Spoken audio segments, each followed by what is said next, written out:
இப்போ நம்ம தமிழ்நாட்டில் இருந்து நான் பேசுகிறேன். இந்தியாவிலிருந்து, தமிழ்நாட்டிலிருந்து, மதுரையிலிருந்து நான் அந்த பேசிகிட்டு இருக்கிறேன். ராமச்சந்திரன் அப்படிங்கிற இந்த பிள்ளைங்கிறத எடுத்துட்டேன். ஏன்னா எதுக்கு ஜாதியை சேர்ப்பானே. ஆனால் அந்த ஃபேஸ்புக்கில் ஏற்கனவே முதல்ல 15 நாள் அதில் ராமச்சந்திரன் பிள்ளைன்னு இருக்கும். நான் அவங்க கூட பேசிகிட்டு இருக்கும்போது ராமச்சந்திரன் தான் சொல்கிறேன்.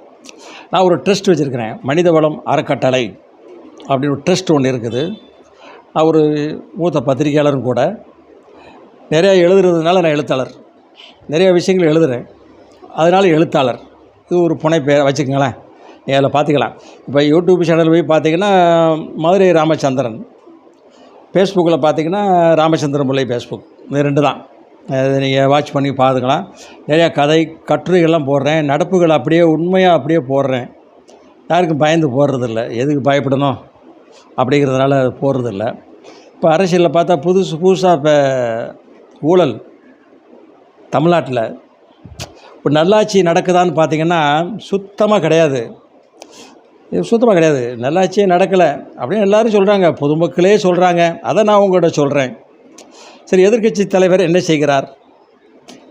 அவர் இப்போ மாவட்ட வாரியாக சுற்றுப்பிரயாணம் செய்து கூட்டம் கூட்டம் கூட்டம், எங்கு சென்றாலும் கூட்டம். இவர் மட்டும் இல்லைங்க, நாளைக்கு நானே ஒரு கட்சி ஆரம்பித்து போனால் கூட கூட்டம் இருக்கும். மக்கள் அப்படி பழகிட்டாங்க, வீட்டில் பொழுது போகணும்ல அப்படின்னு சொல்லிட்டு அடுத்த வெளியில் வரேன்.